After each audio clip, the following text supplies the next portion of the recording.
One other thing, by the way, about wind is that there's an obvious rhyme, a couple of them. In, which I didn't even bother to write down, and maybe even bin. I suppose you could pronounce it bean, but bin. And those really obvious ones really don't need to be part of the worksheet. The worksheet is this springboard into ideas and just simple rhymes like me and in and bin and so on.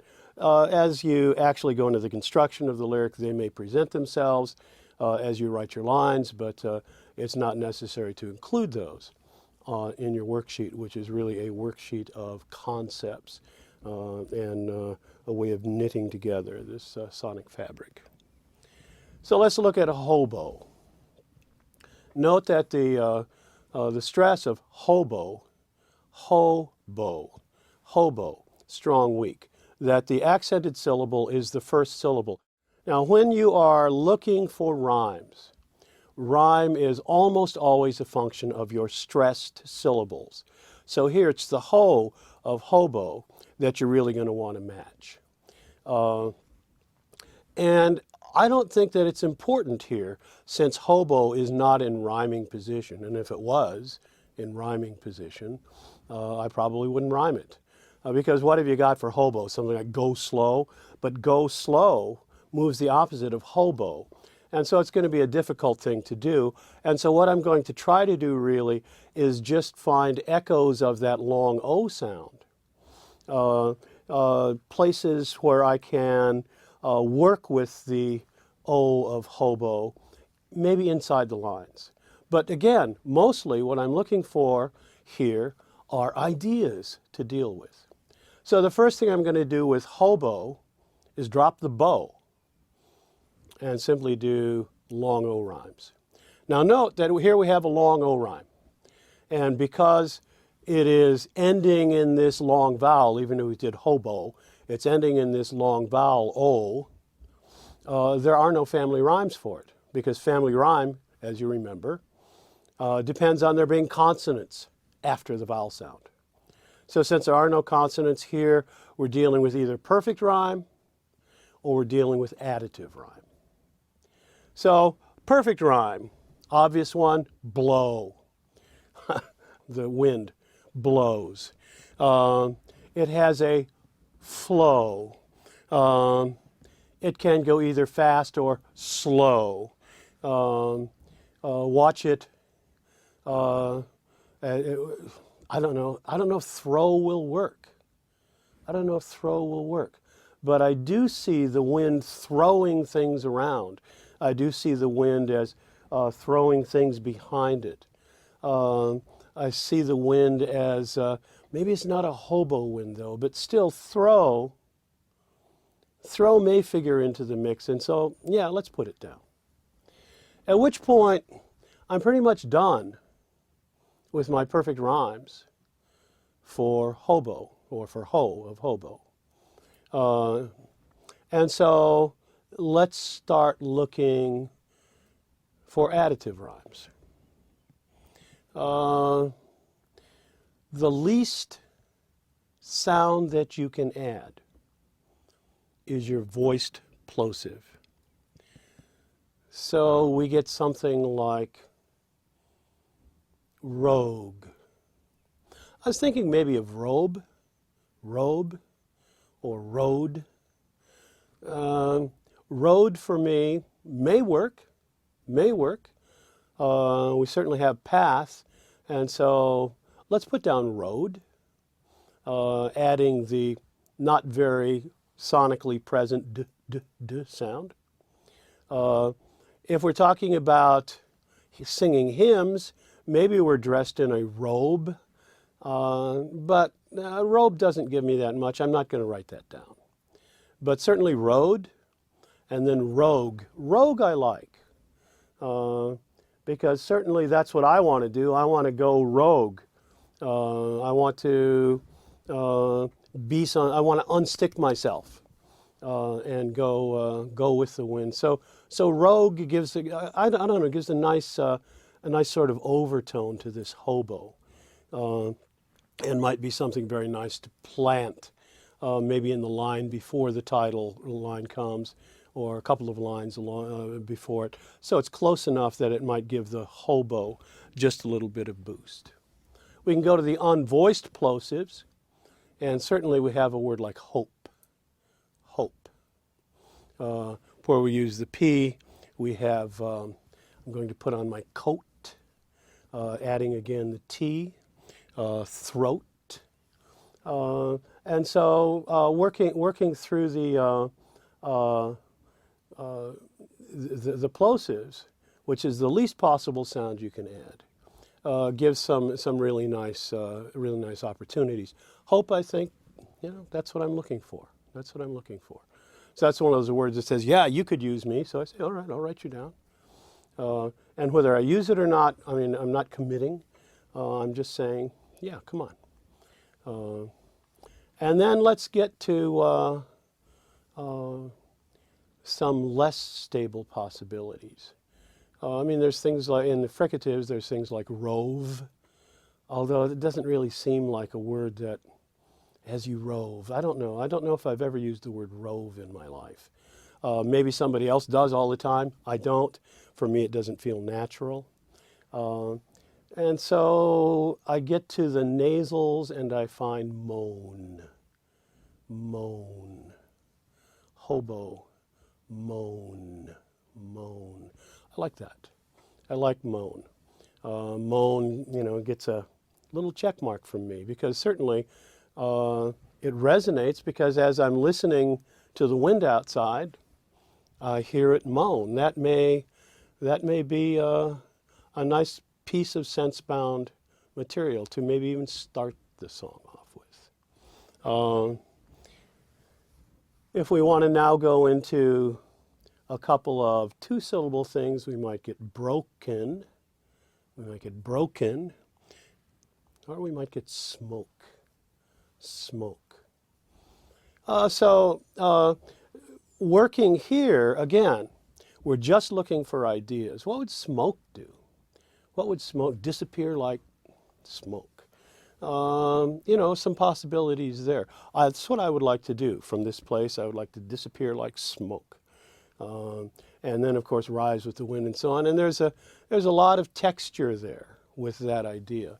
And so, again, whether or not these words actually come into the song itself, they certainly give me a platform, an emotional platform from which to write. So here's our column then for hobo. And note that none of them are don't go or any of what might feel like incredibly contrived rhymes. Again, we're not looking for rhymes here.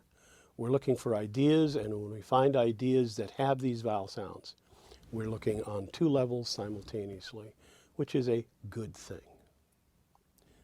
Our third keyword, path, I'll leave to you. What I'll try to do here is simply give you a choice. I'll show you my list that I discovered with path. And for each of those, I want you to identify the rhyme type. Just again, as an exercise, back to the exercises you did in rhyme types. But as you identify the rhyme types, which of course is a technical thing, also try to imagine how these ideas help to form this fabric, this ambiance, this platform to see the song through. What new ideas do we get here that might be useful in the development of these boxes? The same here for rush, containing sh, the fricative, the unvoiced fricative. And again, here, I want you simply to identify the rhyme types, but again, to think a little bit, feel a little bit, how these ideas can enhance, expand the whole notion that we're dealing with. Roar, here will take a little bit of time simply because the R ending the word presents a little bit different kind of opportunity. There is no family rhyme for R, as we've seen before. But when you have R, which is one of the most difficult consonants to say, one of the last sounds that a child learns to say, because it's such a mouthful. It's such a gymnastics exercise for the tongue. And I'm not even talking about when you start rolling your R's. So here we have the R sound, which once again, as I said before, transforms the vowel sound, because the rising of the middle of the tongue toward the soft palate really does give a whole different resonance to the vowel sound. So what roar does, because the R sound is almost like a vowel itself. I don't want to go so far as to call it a semivowel, but in terms of creating a great deal of sound, it certainly does, which is really what vowels, the tone generators for singers, do. And so the R sound is always really prominent, and consequently, consonance rhymes come into play. I suppose that, we can go with really perfect rhyme with roar and door. Now, door is not one of my favorite words in songs, because you hear it probably in every second song of walking through the door, walking out the door, ask myself for more, but at any rate, I suppose that the wind can be knocking at my door, and okay, that's, I think, at least on the interesting side of the cliche.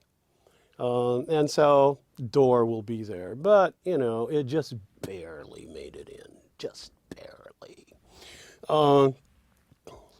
Soar? S-O-A-R? Yeah, I suppose if you could put the word soar into a context, and probably not even use soar, but use something like soaring, then maybe it has an opportunity. Certainly the wind is going to reach the distant shore, or the additive rhyme shores may work there. And then we move into the consonance rhymes. And I just want you to take a look at those and note the variety of vowel sounds that the consonance rhymes can generate, and how wide the search can be when you're looking for consonance rhymes. Note that whenever you have a word that ends in R or L, consonance rhymes are completely in play when you are dealing with something that feels a little unstable. So that once you are in your rhyming dictionary looking up door, which you will find under OR in the Clement Wood Complete Rhyming Dictionary, you can move all the way from A to E to I, then back to O to U, and get all of those long and short vowels with the O sound and the R following. So you have a plethora of possibilities once you have either an R or an L. Very special sounds and very productive sounds, because it gives you not only when you have the vowel sounds in common, two big hits, the vowel sound plus the R, but when you don't have the vowel sound in common, the R still contains enough sound that it's going to make that connection, however unstable it may be. You will hear those R's moving in lines adjacent to each other particularly. Finally, we have wander. And once again, let's dump the ER and just do onder. So then we have dawn, gone, and so on. And so just take a look at that list. So here we have our worksheet. And now from this worksheet, we can actually start trying to find what it is that we're going to say. And we don't need to get lost, remember, because we have our boxes. So that the boxes we can develop as we go. First box is, here I am listening to the wind. Second box, wow, where have you been? Where are you going? And the third box, take me with you. So we can step into any one of those boxes and see how the idea develops. Obviously, the first box is probably the best place to go once we know that this take me with you is going to be the whole point of the song, the why of the song. Who is talking? I, who feels stuck, am talking. Who am I talking to? And here we have the whole point of view question. What are my possibilities? Well, I could, of course, be talking to the wind, oh, hobo wind.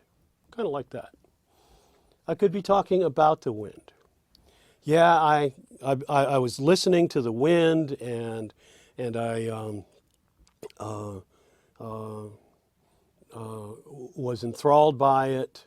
I wondered where it had been and where it was going to go, and I wanted, or I want, to go with it.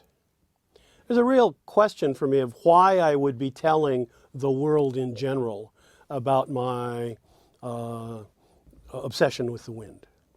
So it doesn't seem like there's a why there, because I guess I'm revealing something about my longings that aren't as interesting to the world in general as they might be to the wind. And I think the same thing is true here of second person narrative and of third person. There he was, and he wanted to go with the wind. So it feels to me like direct address is going to be the most intimate. And direct address in present tense. Note again that direct address is the most intimate point of view, and present tense is the most intimate tense. So I'm going to try to put this in present tense, hey wind, I hear you. And future tense, I wonder where, past maybe, where have you been? Future tense, where are you going? And then the request, oh, take me with you. And so that seems to be sort of the landscape going through the boxes of where I want to be. So now we can get right to writing the lines.